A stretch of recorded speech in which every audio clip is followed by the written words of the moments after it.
Você virou uma figura super conhecida no mundo do vinho, acho que desde o Instagram, né? Isso foi crescendo com certeza com a Cellar.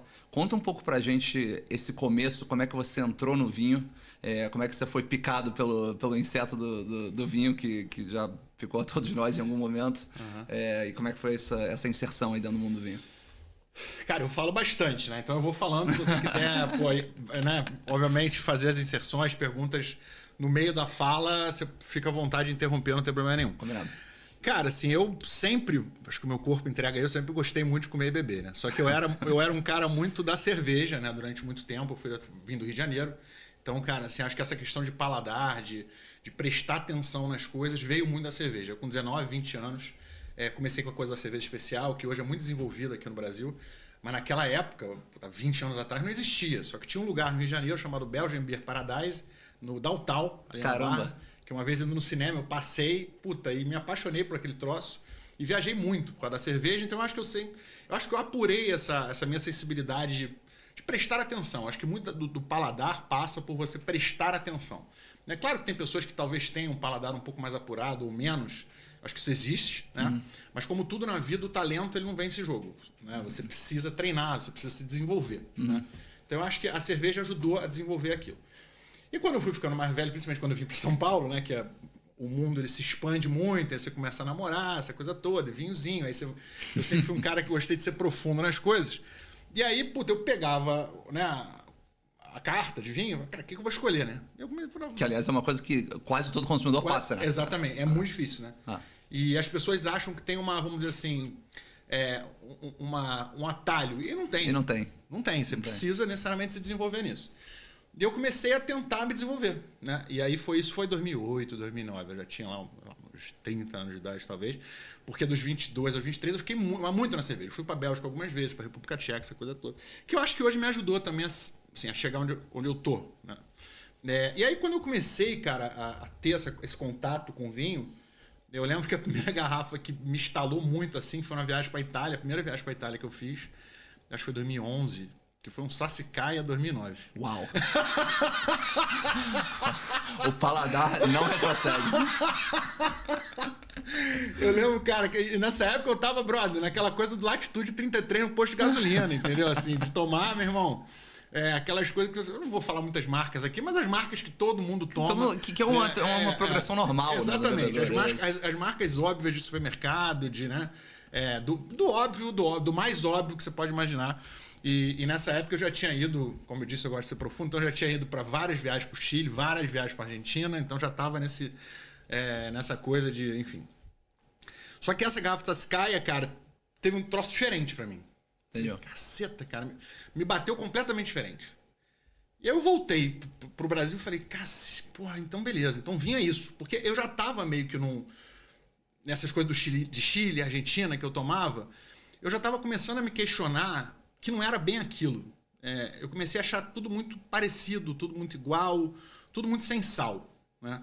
Coisas que eu sentia na cerveja, na primeira vez que eu conheci a Cantillon, na primeira vez que eu conheci a Trifontaine, esse tipo de cerveja, eu sentia já uma coisa diferente com a cerveja que eu não sentia no vinho, né? Uma coisa mais vibracional, uma coisa mais viva, uma coisa de energia, que eu não sentia no vinho. Eu falava, cara, mas troço estranho, mas por que eu sinto na cerveja? Naquela época a cerveja era bem diferente já. Beleza, eu voltei ao Brasil decidido a estudar aquele troço. Isso, sei lá, deve ter sido 2010, 2011, por aí, provavelmente. Não vou ser preciso nas datas, mas é alguma coisa por aí. E aí, nessa época, quando eu decidi estudar vinho, e pelo menos me aprofundar em vinho, eu criei o Instagram. Isso foi em 2012, mais ou menos. E eu criei o Instagram com o objetivo de, basicamente, me aproximar de pessoas que tivessem o mesmo interesse que eu. Naquela época, você não monetizava o Instagram como você monetiza hoje, era muito diferente. Então, foi basicamente para me conectar com pessoas que tivessem o mesmo interesse que eu e trocar. Porque era muito difícil no Brasil. Eu sempre falo que o mercado brasileiro começou tem 5, 10 anos. Essa é a verdade, porque naquela época, ou seja, há 10, 12 anos atrás, era uma dificuldade tremenda, né? Você ligava para as importadoras. Hoje você tem pessoas importadoras que se você liga para um consultor, ou mesmo para o dono, hoje na Cellar, eventualmente, você pode ser atendido por mim. Né? Então, você consegue trocar ideia, você consegue pedir uma ajuda, né? Você tem várias pessoas que trabalham com influência, né? Tem você e alguns outros que trabalham com isso, que esclarecem, que desenvolvem. Naquela época não tinha. Então eu tive uma dificuldade bizarra, né? De tentar entender o que eu gostava e por que eu sentia aquilo bebendo naquela garrafa de Sassicaia, né? Só que o que aconteceu, cara, foi que de 2012 até 2014, durante 2 anos, eu fui extremamente profundo nisso e aí gastei muito dinheiro. E aí, com a questão do Instagram e do, vamos dizer assim, da conexão que eu tinha por ser de mercado, então conhecer uma galera, né, que tinha uma certa condição e eu sempre fui muito comunicativo e eu comecei a entrar nas rodas de vinho, essa coisa toda. E eu comecei a ter acesso a muito vinho incrível, né? Perfeito. E nessa época eu tomei muita coisa de Bordeaux, eu tomei muita coisa de Super Toscana, eu tomei muita coisa de Chile, muita coisa de Argentina. Cara, o que você imaginar de branding, ou seja, de todos os brands possíveis e imaginários, como Almaviva, Barca Velha, Sassicaia, Ornellaia, Sossolaia, tudo isso eu tomava. E tomava com frequência. Várias safras de Bordeaux, de todos os Bordeaux. Que é como a confraria mais velha normalmente Exatamente. A galera interage, a partir de 55, 60... Que é a minha turma? Ela tá nisso aí. E é extremamente difícil você transformar esse cara, porque esse cara ele ficou a vida inteira querendo tomar esse tipo de vinho ou mesmo ouvindo que esse tipo de vinho era o vinho. Perfeito. Então quando ele passa a escutar um cara, na época, que eu tinha, sei lá, quando eu comecei, 35, 40 anos, dizer, meu irmão, tem coisa melhor que isso e mais barata, eventualmente? O cara falou, nem fudendo, entendeu? Mas beleza. Só que eu comecei a falar, porra, brother, não é isso também. Então, assim, não era o Chile e a Argentina que eu tomava e também não é essa parada. E a minha adega, meu irmão, eu tinha, o que você imagina, sei lá, Monroso 90, Latour, eu não tô dizendo que é ruim, tá? Mas assim, Latour, Lafite... Os clássicos, já todos os clássicos. Todos.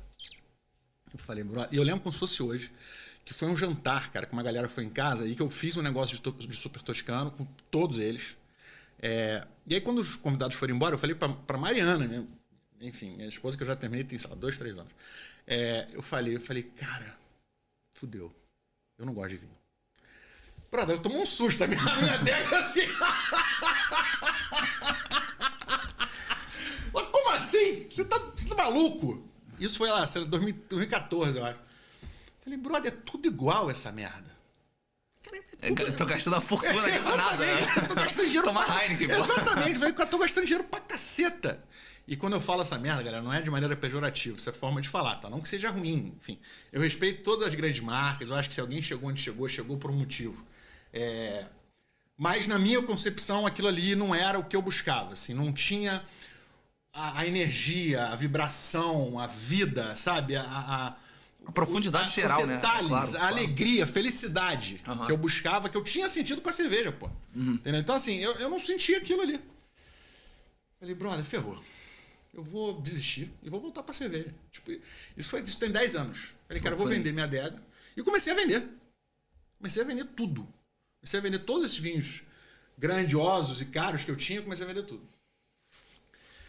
E aí, eu já contei essa história algumas vezes, eu ouvi falar dos vinhos naturais.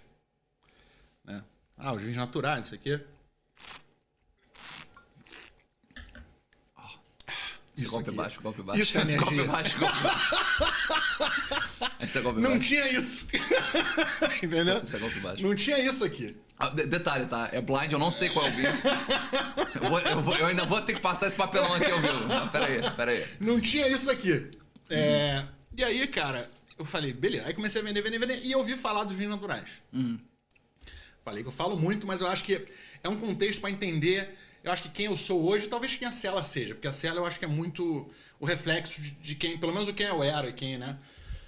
E aí eu falei, cara, beleza. Vinho natural.